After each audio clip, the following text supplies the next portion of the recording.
I think it saved my life in that it allowed me to choose my life from that point. Whereas if I hadn't done something that drastic, I probably would have fallen victim to the habits, the patterns that I had established up to that point. It's so much harder to just know who you are and be the person that you are in a world where people can constantly be telling you that you should be something else. Part of Radiant Awakening, like having this oh my goodness, this awakening to life, is realizing that you don't need it. Like the validation from anybody, you're like, I don't need this. Right? I'm a child of God. Yeah. What else could validate me? I think that we get scared, and I think that we live our lives for other people, and I don't think we should do that. I think we need to live our lives for ourselves and let it impact other people.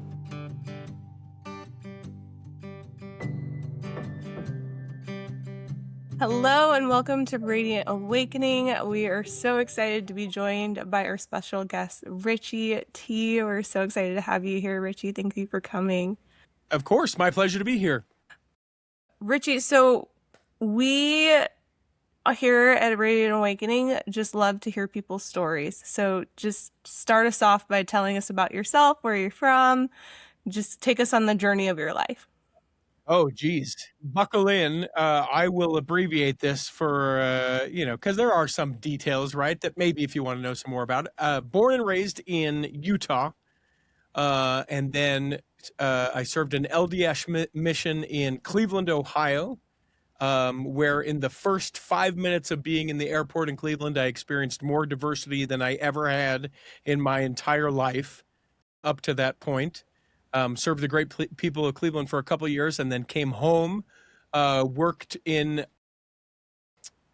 commercial radio in Salt Lake for about 15 years. And about halfway through that 15 years, I decided I needed a break. Life was becoming, as I was kind of transitioning out of my 20s and into my 30s, I decided I need to do something different.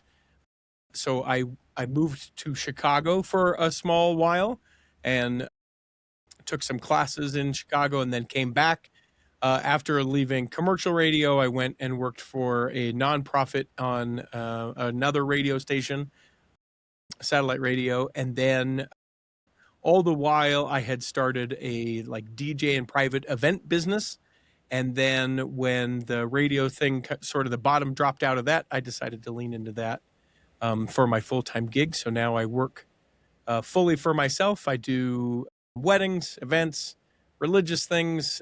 I'll help people podcast, help people tell stories, and then I have my own podcast that I've been doing for about 15 years. So awesome. That I guess is me in a nutshell. No, yeah, that's awesome. What part of Chicago were you in? I was in the north side. I lived in Bucktown. I was studying at Second City, which people may recognize as a place a lot of people that go through onto Saturday Night Live or back in the day Mad TV or some of these other things. It's sketch comedy and it's writing and it's comedy in general. And so I, like I say, in the middle of trying to figure out who I am and what I wanted, was like, I'm going to go. I have the opportunity to escape to Chicago for a little while. So I loved my time there. And then ultimately, none of my family was ever going to move away from Chicago. So I said, all right, I'll go back to Utah. Awesome place. Yeah, I grew up in Chicago. So go Cubs. Okay. Okay, so you're a North Sider or a South Sider trader, right? Because South Side's supposed to love the White Sox. But yeah, it's a great place. The art community, the food there, the opportunity really for me to just have a respite from what my life, you always hear the stories of my life was headed down a path or things like that, right? And I don't know if it's that dramatic, but I definitely was like, I just need to take the snow globe that is my life. All of the sparkles have settled, and I just need to take that snow globe and shake it up and go, let's see what happens now. What is that going to look like? And it ended up being a really beautiful thing as those pieces then fell again in a different way. Oh, I love that imagery. I'm interested in that. You said you were trying to find out who you were and what you wanted to do and that purpose. And you gave the imagery of the snow globe. Tell us more about that experience for you. Was it hard? Was it difficult? What was going on in your life? And how did you come to find yourself in that way? Yeah, great question. So it was a unique opportunity in that I was just sort of coming out of a relationship that had been a couple years, not marriage, but just dating. One that I thought that I was like, oh man, this may be the thing. And then ended up very much not being the thing. And so I was sort of listless as far as that goes. But then, in the way that I feel like I can only self-sabotage so well for myself, I leaned heavy into that and I was like, am I really being the person who I feel like I'm meant to be? Or put a different way, am I going to look back on what I'm doing right now and wish that I had done differently? And I just felt sort of stuck, like in the patterns of doing those things, that I just was like, I need to just completely sever this and get myself in a different way. And so, because the radio show that I worked on is nationally famous, there were some people that listened to the show that lived in Chicago, who, when I had said, "Hey, I'm thinking about doing this, sort of sabbatical kind of thing," they said, "Yeah, come and live with us for free, and you can sleep on my couch, and all of this." And so I said, "All right, yeah, I'll do it." And what was great is that, almost like a complete like reset on like a reset on a home or a reset on a game or anything like that, I was able to go out and go, all right, every day I don't have anything that I have to do, I don't have anything that I'm responsible to do. I had money was taken care of for the time that I was there, because I had saved. I could just be focused on, like, every day, what am I doing? And um and so a lot of that was in with, like, community with other people. I hadn't, up to that, I had sort of, with being in that relationship, her and I were the each other's community. And so those relationships had sort of broken off. So I didn't have much community. And I was like, community is important. So, these different classes and stuff provided that. The creative process was also part of that. The sort of playful process with a lot of, like, the classes I was taking was super important. And then it also was, outside of these classes, it was, what do I want to do with my time? And I found myself exercising, or I found myself, like, traveling around in Chicago, having the opportunity to read, which I actually really, really, really like, but I just don't take the opportunity to do it because I just don't, right? I guess I could, but, like, waiting for a bus, waiting for a train, had the opportunity to read, remembered how much I loved reading, got really excited about the things I was reading. And so really was able to take all of these things that I was doing, and I guess the term is stop cold turkey, because I was not in any of those sort of situations, and then find myself the next day doing something completely different. And in large part, I think it's sort of, I don't think it saved my life in that, like, I was suicidal or, like, headed for the wall where I would die, but I think it saved my life in that it allowed me to choose my life from that point. Whereas if I hadn't done something that drastic, I probably would have fallen victim to the habits, the patterns that I had established up to that point. I love that. One thing that I'm hearing in this journey for you is understanding your values. So you realize that Hmm. you value community, that you value creativity, that you value playfulness, that you value reading. And I'm I'm curious, like, how maybe, like, you got away from that, because do you feel like that was something that you had before that you were doing or you had involved in your life, and then your life kind of veered from those values? Or was it something new that you discovered that you never realized that those were your values? I, this will be a non-answer, but I'll explain it. Both. I think it was both. I think that I knew that they were there, and then the question that you asked of, like, how do you get away from it? I think it's simple. We all get away from those things that we hold the most, right? Because we can hold two things present in the same time. For instance, um, I take very seriously my responsibility as being a provider, and being able to provide for my wife, for my household, all of those things, right? And so I hold that to be very important.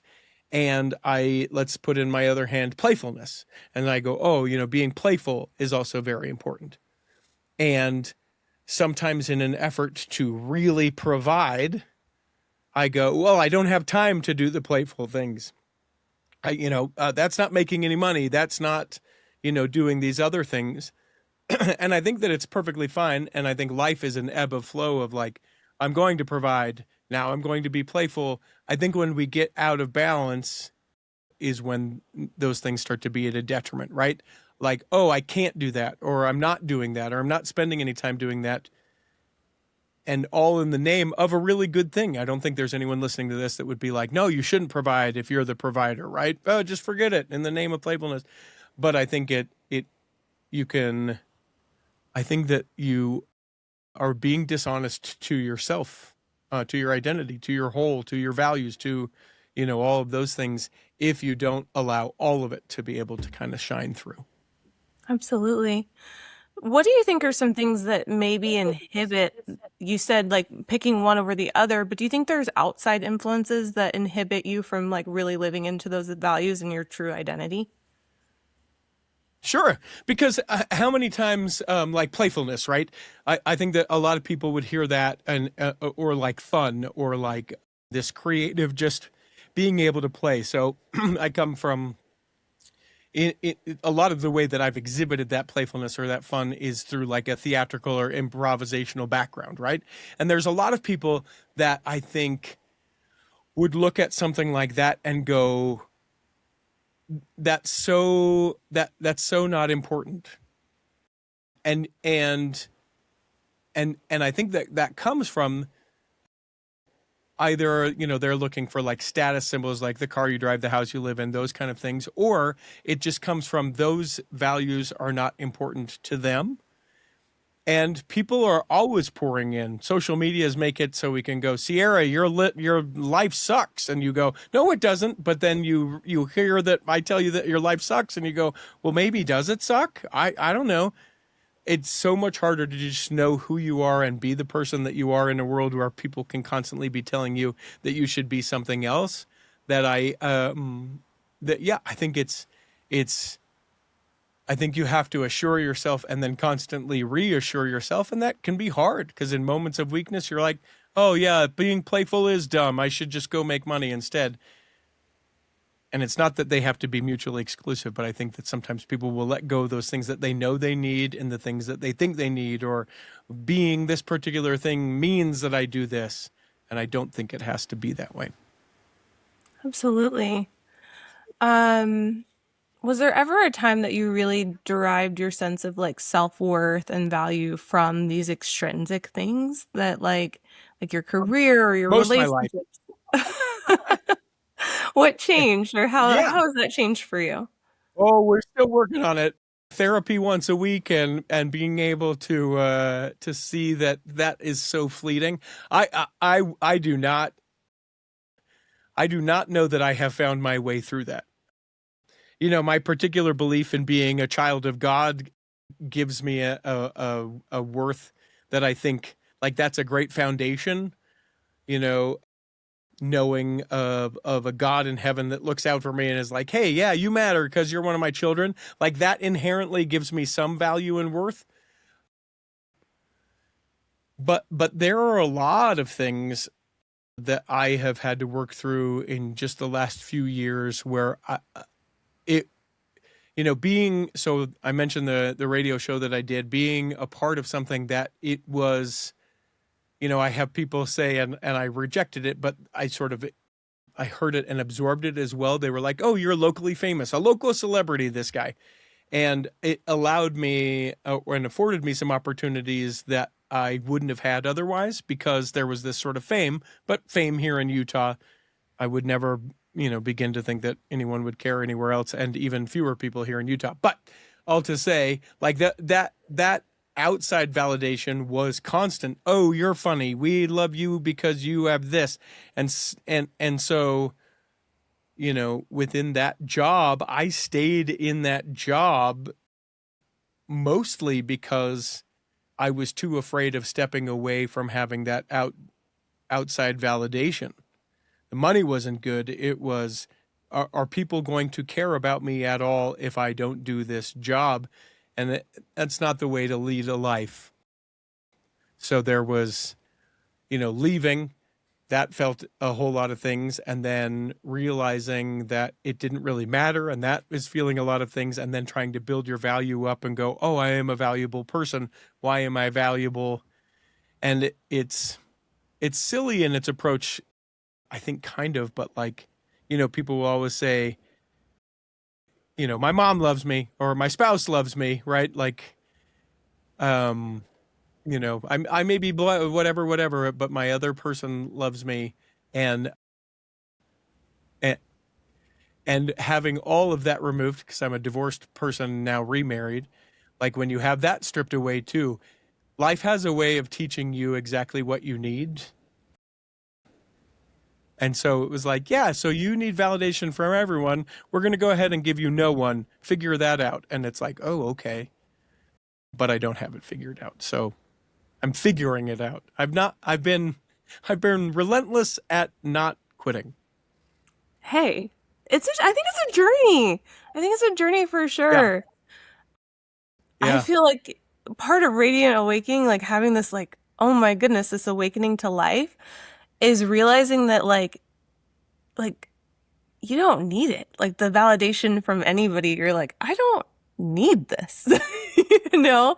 Like Right. I'm a Yeah. child of God. What Yeah. else could validate me?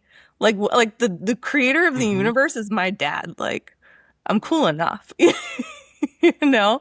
Yeah. I Yeah. think that Yeah. that is so cool and just figuring out what being made in God's image and what that really means.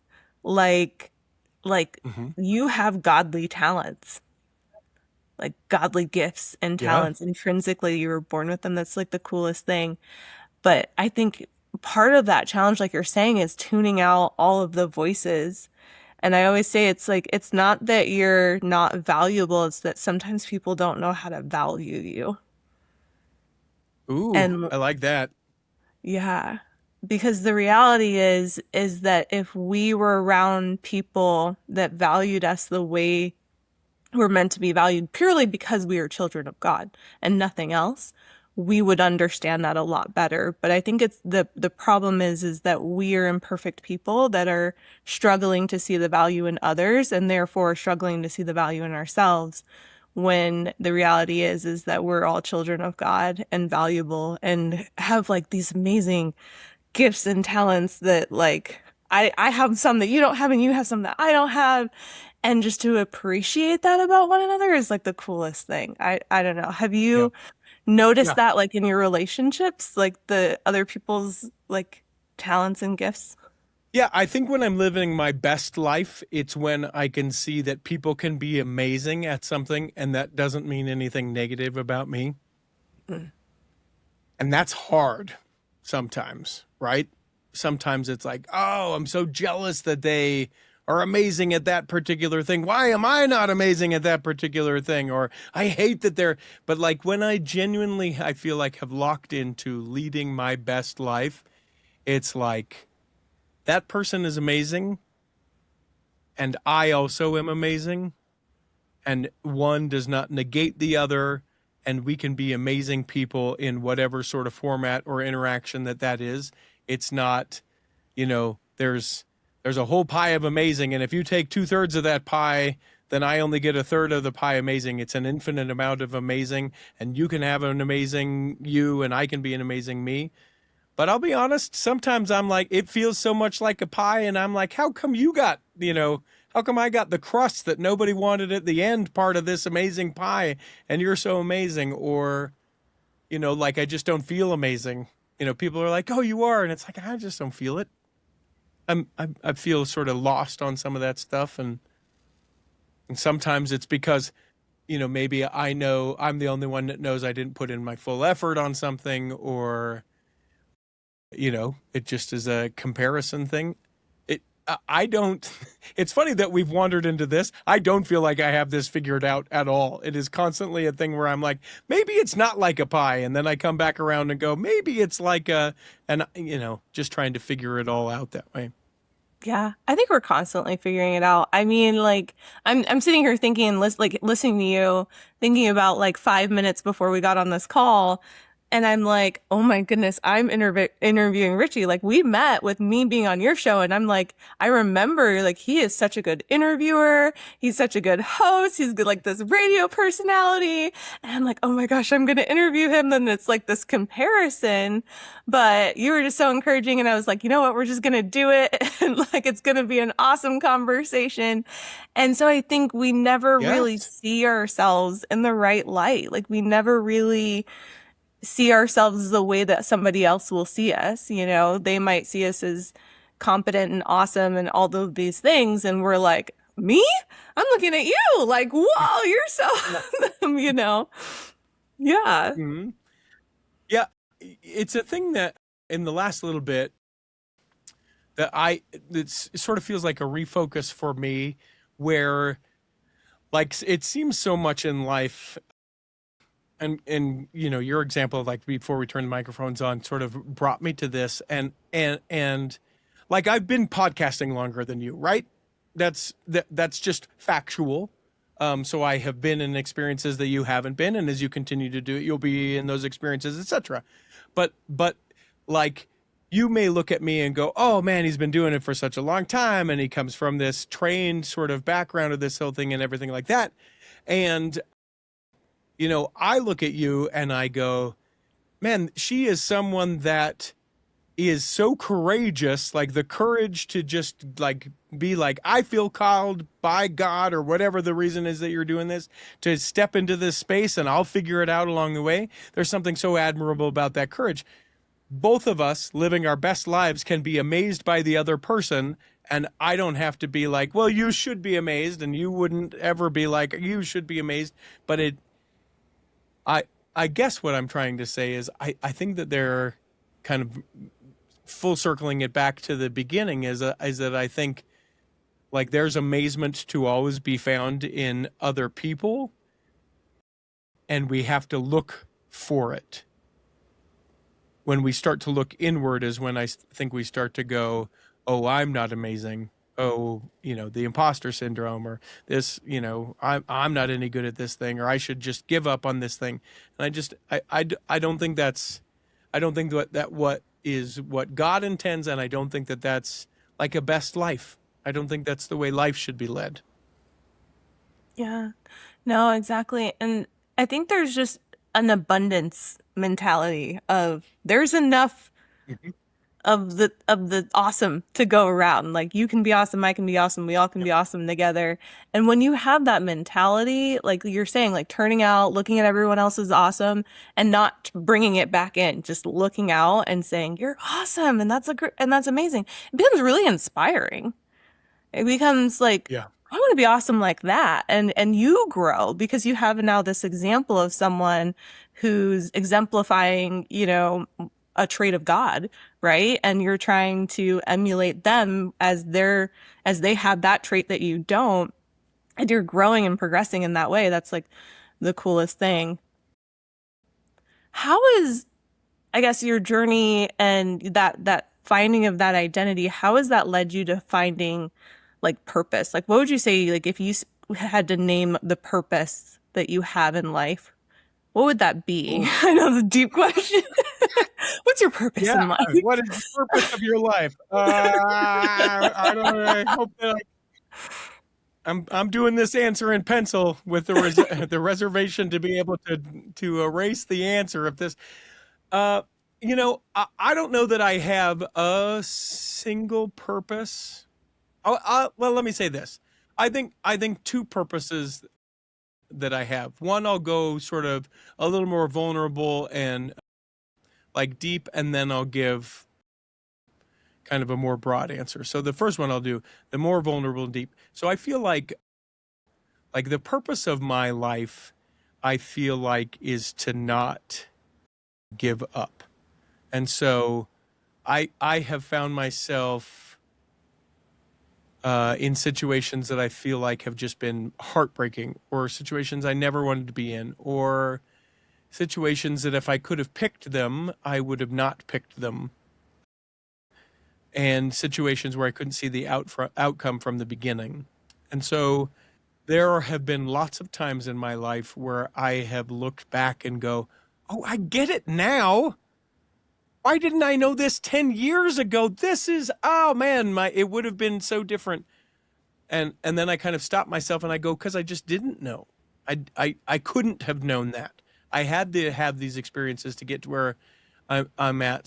So I think largely the purpose of my life is for me every day to get a little bit better at things, better at being vulnerable, better at showing up for my partner, better at being a person of integrity, better at, my chosen vocation, better at my religious worship, right? It's this constant, and I don't mean better than I need to be better than I was, or I'm failing or anything like that. It's just a constant kind of improvement. I think that to me, so my purpose in that respect, I think, is I'm given a day. I've got to take advantage of this day because I don't know that I'll have another one. Oh, I've got another one.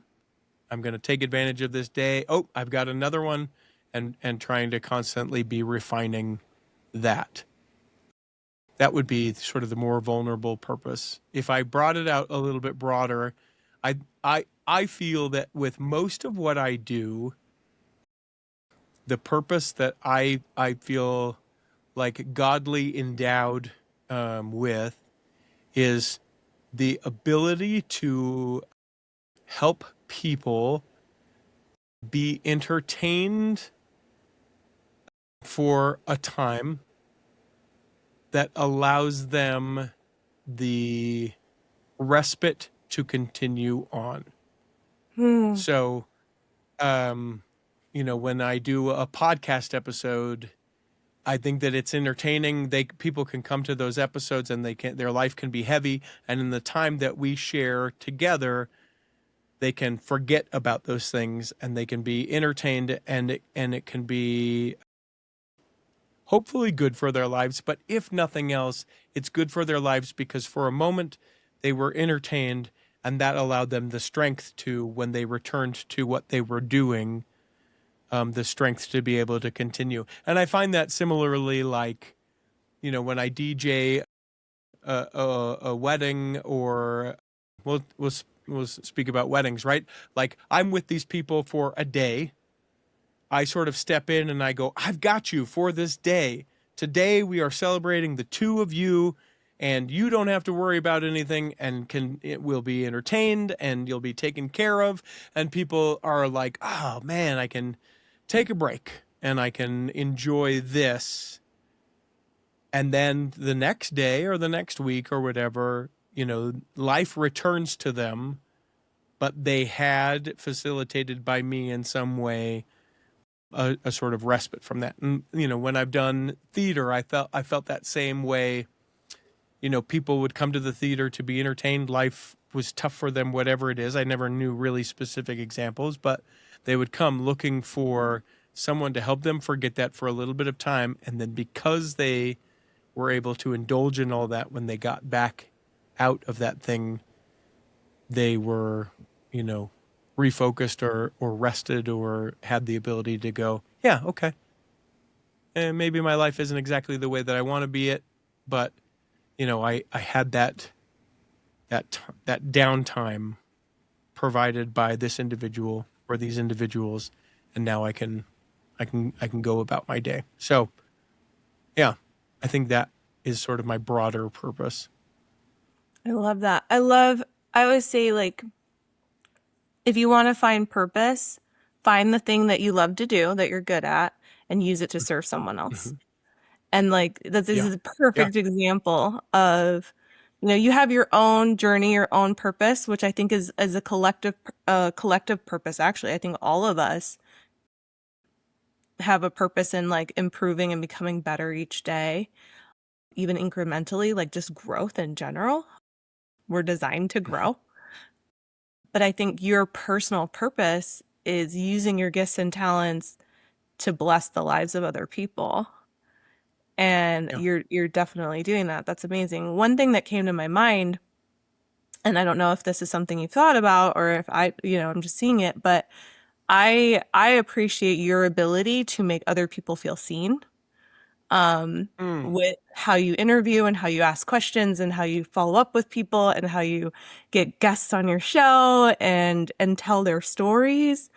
And that ability to not only see those people, but to show them to other people that need to feel seen through their story. Mm. Wow, geez, thank you. Yeah. I yeah, it's funny. I hear you and I'm trying so hard to just accept the compliment, which is something else that I'm working on as a daily thing.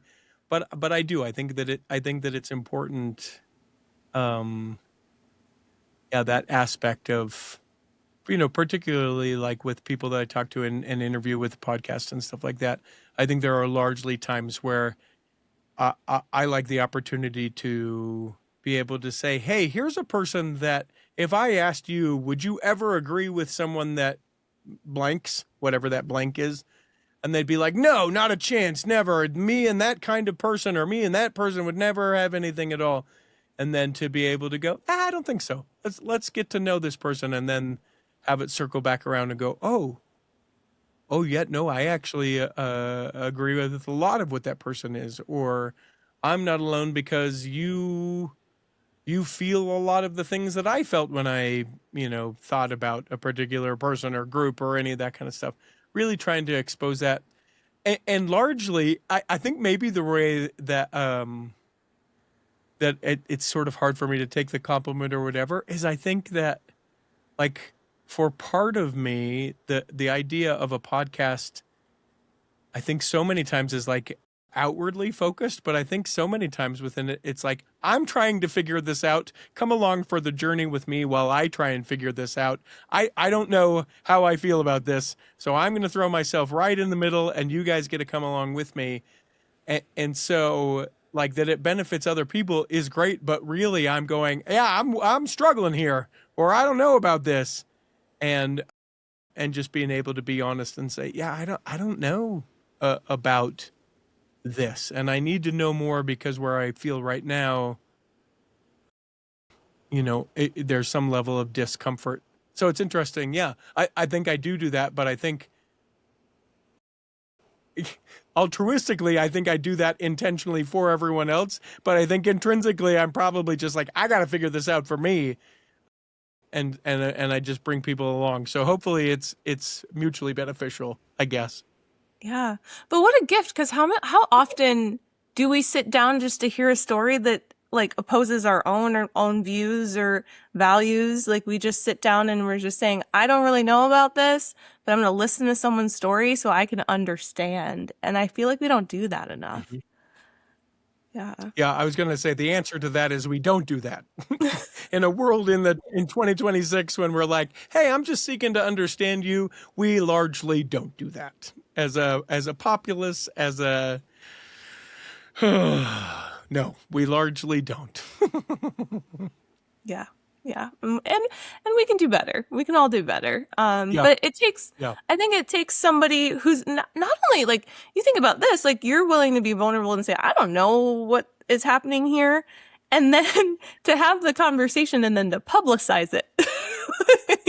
like to yeah, have the yeah. vulnerability to do it on camera and say, hey, these are the things I'm struggling with, I'm trying to learn, and I'm hopefully somebody else will learn this lesson with me. Like that's the talent Yeah. for sure.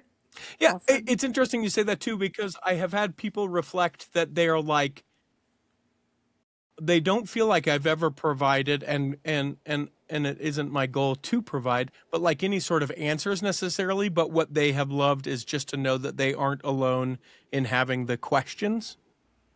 And I find that to be really valuable. People that have kind of come out of the woodwork and said, yeah, I felt like I had to make this decision and you let me know that I don't, that it's all right to kind of be in a messy middle or an I don't know yet or a something like that. Or, like I mentioned, that I'm filling the answers in pencil, but may very likely erase them and put other answers in later.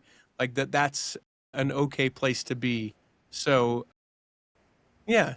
Yeah, I think yeah, I hope that that's something that resonates with folks. Yeah, being okay with the uncertainty of I'm not Yeah. certain. I'm certainly not certain about Yeah. about these things. Yeah. Yeah. Yeah. Certainly not certain. Definitely. I did have a question. So you talked about being in this relationship that you were in while you were kind of living in a way that was like kind of outside of your values. And I think sometimes we look at at losing our identity, as like a singular thing, but we forget that like we create relationships with the identity that we're in. And so I'm Mhm. curious how finding that identity, finding who you are, what you're here for, your purpose, all of those things, how that affected you when you were in relationships and like in your marriage and so on.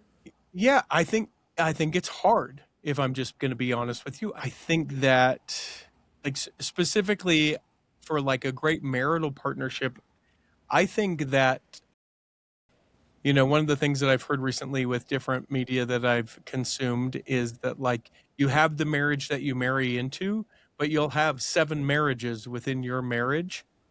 And so I think that that comes from that. And so I'm struggling to kind of put words to this, but I think that like where you're constantly evolving, right? Like take an issue of integrity, right? I think that I've always been a relatively integritous person, but I recently, say the last year, there has been a move, a shift, an attraction for me to be relentlessly integritous, right? Like, what does it mean? And I am going to show up in that way no matter what. So, what that sort of has looked like is, I don't want to little white lies to people, right? I don't want to make up excuses. If I don't want to do something, I'm not going to say, oh, well, I'd like to, but my wife wouldn't, or, whatever the thing may be. Like, I want to be able to just say, like, I'm choosing not to do this, or, anything of the like. Or, like, in business things, there was never a time that I wasn't, I feel like being honest, but like I could be like integritous without question. I didn't want to have that situation come up where I'd go, well, I could do this or I could do that. Like I just wanted to be, default highest integrity. And I think what that takes in a relationship is I think it takes, sort of casting the vision with the person whom you're in relationship with.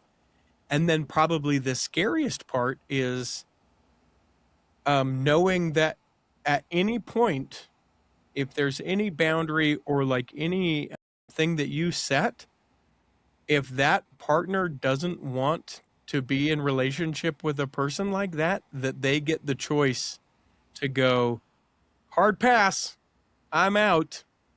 I don't want to do that.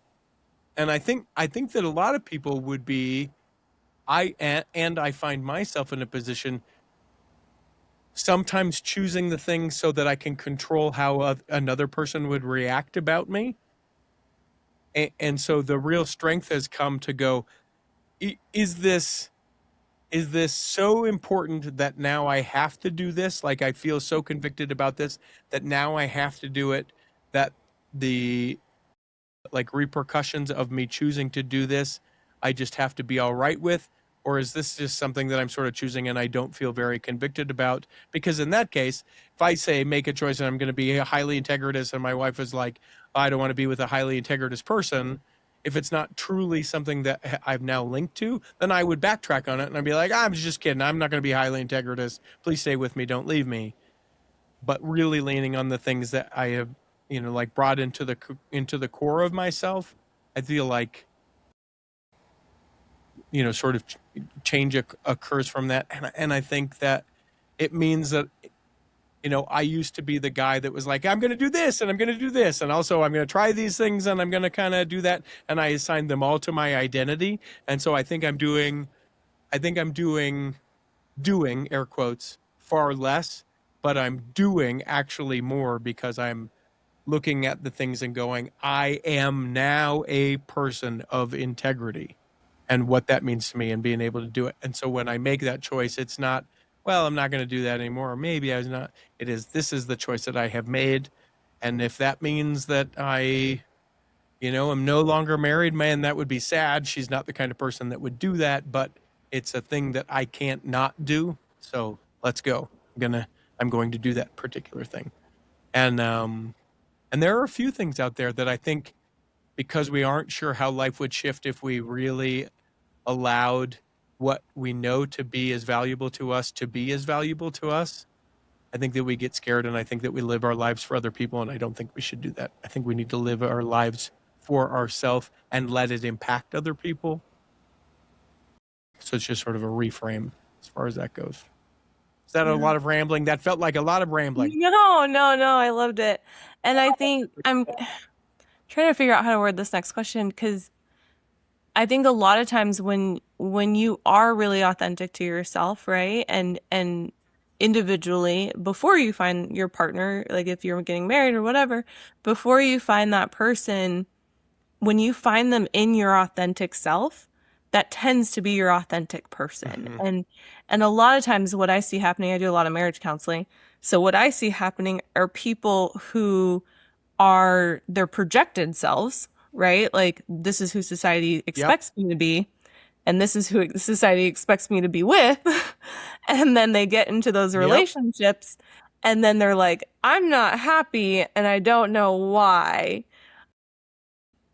And it takes a lot to reestablish those values and get that person to their authentic self along with their partner being okay to do that. And so I've seen that and I think it's so important to really understand, who we are and our values at our core and have our own sense of self-worth and validation and then looking for a partner from that standpoint. Now if you're already in the relationship, then it's a struggle to grow together in that way. It's not impossible, but like you said, like Sure. both people need to sign up with this new person. It needs to sign up and say like, Right. Right. okay, this is It who can you are become a now. new relationship. Mm-hmm. Hmm. Well, and give that example, like if I am projecting who I would want to be or who I think society has to be, and then I align myself with someone who is authentically themselves, well, then I'm not who I said I was. They are who they said they were. And then, it's not impossible, but it's a foundation built on not real things. And so at that point, is it impossible for those people to remain married or remain in a relationship? No, it's not. But it becomes this time of clearing it out and going, hey, so I know this. We said that I was this. I'm not that. I want to be that. I may never be that, or that doesn't really matter to me, or whatever that thing is. But that then, I think that there are lots of people who probably try and sustain the I'm leading the life that people think that I should, but you ultimately will never be happy. And I think that there are plenty of people that just continue to live the life that they think that they should, that don't ever find the happiness. And that to me seems sad too, because they keep thinking they'll find it. They keep thinking it's in the next thing. They keep thinking if I just do this long enough, I'll become, this thing. And I just think that you have to level the playing field and go, what am I? What do I care about? Why am I doing this? What is this thing? Okay, these are the things. And build block. What do you think about this? Yes, I think that too. Or I think that opposite, but I respect that about you, and be able to build that way. Yeah, that's tricky. That is tricky, especially if you've shown up and been someone that you're not, or someone that you don't like, or something that you would rather shift out of. It has to be vulnerable enough to be like, yeah, hey, I essentially misrepresented myself and this relationship is over. Eek, that sounds so scary. But we have to be able to, commit so fully to that value or to that, intrinsic thing that we would go to it. And I just don't know that everyone has that strength of character. I think some would rather live for other things and have it be a little easier than have it be happier or more fulfilling or more content or whatever. Yeah. No, definitely. I also want to like I'm thinking as you're talking about this, I'm thinking about my husband, when we first met, he had an escape room. He had just opened it, and I'm pretty entrepreneurial. Like that's a value that I Okay. have. I love, building businesses. I love like that thing. And so when I first met him, like one of the first things I learned, I wasn't interested in him until I learned that he had a business. Not like as a gold digger thing, but just that he had an Uh-huh. entrepreneurial Sure. mindset. Like it was just like he had this Yeah. entrepreneurial mindset, and I was like, I like that. I want that. And so then we started Yeah. dating, we got married. He had other business ventures and stuff. And when that ended, he was just like, I don't want to do this anymore. Like, I don't want to be an entrepreneur anymore. And that was really hard. Like, I started seeing him in an identity that was, Joe Larson, entrepreneur equals my husband, right? Hmm. Like that's who I saw him as. And but when I started realizing like that's not who he is, that's what he did. And I Right. started recognizing, there were other things about him, who he is intrinsically, his gifts, his talents, who he will always be, that I still love and I still care for. It Hmm. made it easier for me to get over the like change of that you're doing something different. And I think as Yeah. partners, if we're going to be okay with um, someone making that change and being more authentic to themselves, we have to separate these extrinsic things from who this person really is and what they've shown us and the things about them that we still love and care for, even if it doesn't fit like our box of them. Yeah. Yeah. I mean, like as I hear that, I think that there are plenty of people in the world that go, yeah, I need my partner to be Joe Larson, the escape room owner, right? That's what my happiness is, right? And they really look for the person that's like, happiness equals Joe Larson. I also love if your husband's name is Joe and now we're talking about him as this whole thing. So I hope that it is. I hope that that's Yes. his real name and we're using this. So I look at Joe Larson and he has the escape room and that's my jam. He is, that is the thing. But I would suspect, and the reason and the place that you guys can build from is that there are things about being an entrepreneur that are the attractive things to you about Joe, right? Because if you've ever been an entrepreneur, you know that no one is giving you a paycheck. It is get up, grind, grind. If it's not working, guess what? No one's coming to save you. He is going to make something happen.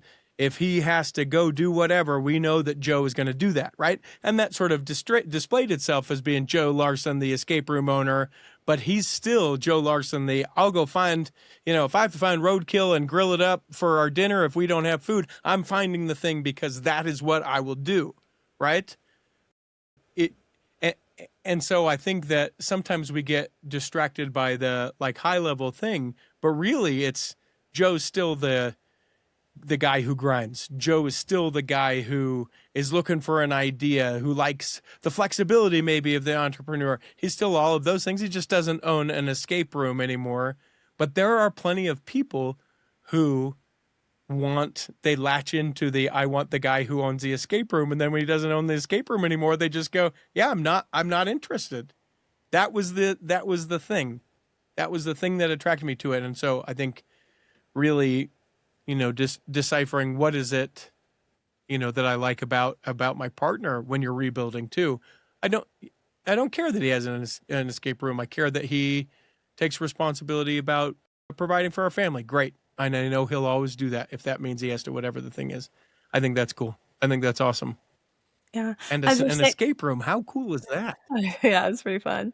As you're saying that though, I'm thinking like Yeah. what a good way to start, doing that in our own lives though too, Like, okay, what are Hmm. the things that I value about myself that are extrinsic? Like, okay, I'm a therapist, right? Like I value that, Hmm. but that's my job, that's not who I am. So what is it about me that makes me a good therapist? I can listen to people, I care, I'm compassionate, like those things and kind of working backwards. I think you just kind of gave us the recipe there, like finding what are those extrinsic things about ourselves that like that we value and that we have pride in, and working backwards and saying, okay, what are those characteristics and things that we have that make us good at these things, and finding value in those. Because your job can change, your life circumstance can change, but those gifts and talents that you have that make you good at those things, you're always going to have those. And if you find value in that, then no one can take that from you. Yeah. I mean, think about it like an example. If someone's listening to this and they're like, I don't know how this applies, like with the example of like a therapist, or just imagine that your job ends today, right? It's not your fault, but they take your license today and you're no longer a therapist. You would find a way to be compassionate, to listen to other people, to, you know, it help improve their lives, to see them through the day. You would find something. It may not have all the same pieces as a therapist would be, but you would have a lot of those pieces because that's what fills you up, and you would find a way to be able to share that. The license, that's the vehicle that gets you to be able to do that thing this way. But like, I'm looking down, my wife and I have had this conversation, doing events as a DJ, super exhausting. It's always gone at night. It's always gone on the weekend. And she's like, are you going to do something else? And I'm like, yes, I am. And I have no idea what that is, but I know at some point what that will be is it will be a way that I can provide a respite for people to feel celebrated and enjoyment of time before they have to go back to their other parts of their life. I don't know what that looks like. I don't know what that paycheck comes with. I don't know what those things are, but I know that it's not going to be like I stare at Excel workbooks and help balance the numbers, which there are plenty of people that is their God-given gifts and talents. That is not me. I know who I am as far as that goes. So I get anxious about it occasionally, but most of the time I just go, I know kind of what it is. And I also have trusted enough in God to go, yeah, when it's time, when I need to do it, it will be more apparent what I need to be leaning into. In the meantime, I'm going to continue to be really good at the thing that I do. Always keep eyes wide open to see what that other thing may be. Maybe I'll buy an escape room. That's something I've learned from this conversation. I'm teasing. But being able to have something like that, to be able to be open, and always being able to be led, because I'm not going to do this forever. In the same way that our relationships are not going to be the same forever, or a relationship with our kids or our jobs or any of that stuff. And we kid ourselves when we think life will be easy. It will always be this way. I'm just going to do this thing. Awesome. Thank you so much for all of your vulnerability and time and stories, and just your authentic self. Like, you just showed up as you, and I just really appreciate your time that you spent with us. Is there just anything on your mind, on your heart, that you want to leave listeners with? I would, to reiterate to something that I said early on, and if there's like a mantra that yes. So let me just say it. I think that it is invaluable for people to know that you just have to keep going, or put a different way, like the only one thing that you can be perfect at in life is never giving up. And man, it's hard sometimes. Hard in every aspect of it, depending on what situation you find yourself in. But I would just tell you that the only way that, like, today is the finite, like that's it, that's the answer, there's no other outcome, etc., is if you give up. Otherwise, there's always tomorrow. There's always a different choice you can make. There's always a different job you can take, a different relationship you can be in, a different way of engaging, whatever the thing may apply. I find it to be tremendously important to never, ever give up. Thank you. Thank you so much for your time. And where can viewers and listeners hear your podcast, sign up for DJ, like to have you DJ their wedding or their event? Where can we find everything about you? So Richie T Stedman is where you can find me online, at Richie T Stedman, RICHIE. The podcast is called The Cultural Hall, so you can find that at theculturalhall.com or at The Cultural Hall or searching The Cultural Hall wherever you get your podcasts.